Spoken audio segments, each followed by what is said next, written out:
Comme nous le savons depuis peu, tous nos espoirs de voir les salles de cinéma rouvrir se sont une nouvelle fois envolés. Mais heureusement, ne nous laissons pas aller, comme chaque semaine, Pop Sinoche est là pour vous proposer quelques bonnes idées de films à voir, revoir ou découvrir.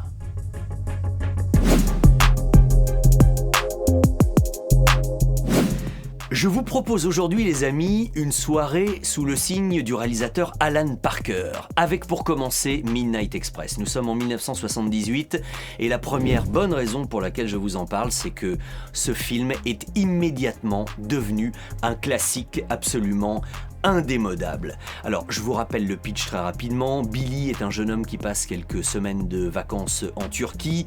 Il a la bonne idée de cacher de la drogue sur lui et inévitablement, il se fait choper à l'aéroport.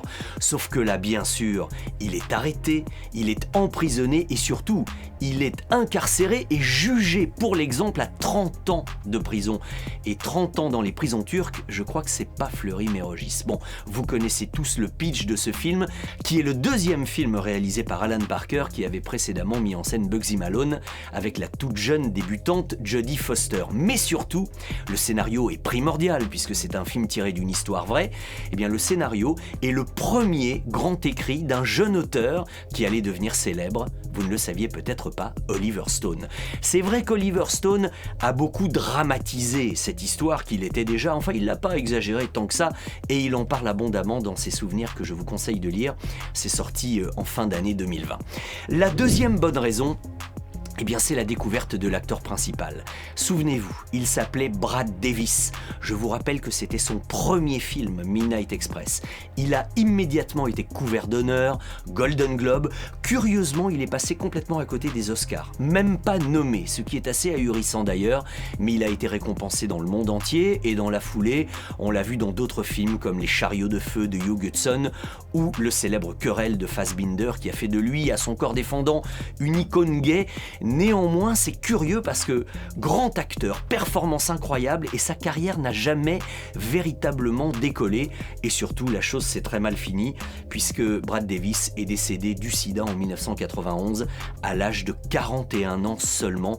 Il fait vraiment partie des plus grands destins tragiques du cinéma américain.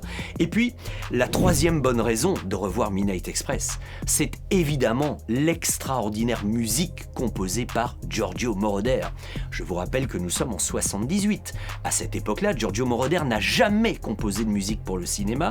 Il est simplement le pape du disco en Amérique, l'homme des chansons de Donna Summer, I Feel Love, etc. Et là, pour sa première musique de film, Alan Parker lui fait confiance. Il écrit 2 thèmes absolument incroyables qui vont lui ouvrir les portes du cinéma et qui surtout le couvrent de gloire. Golden Globe, Grammy Awards et un Oscar à Hollywood pour sa première musique de film, vous imaginez ça? Alors après, par la suite, il fait toutes les chansons et les musiques des films que vous connaissez, les Flashdance, Top Gun, Over the Top, Scarface, etc. Chose incroyable, c'est d'obtenir un Oscar à ce moment-là pour une musique moderne à base de synthétiseurs. Ça n'était jamais arrivé. Voici, si besoin était, quelques bonnes raisons de revoir ce Midnight Express. Et puis pour compléter votre soirée Alan Parker, je vous conseille vivement Mississippi Burning. C'est un film qui en 2 mots montre 2 agents du FBI qui enquêtent dans une petite ville américaine sur un crime raciste, une petite ville complètement vérolée par la ségrégation raciale et sous l'emprise du Ku Klux Klan. Alors voyez ces 2 films, vous avez tous les liens évidemment dans la description du programme et vous allez passer une soirée d'enfer sous le signe de ce grand réalisateur Alan Parker, d'autant plus qu'en ce moment et malheureusement on a bien le temps, non ?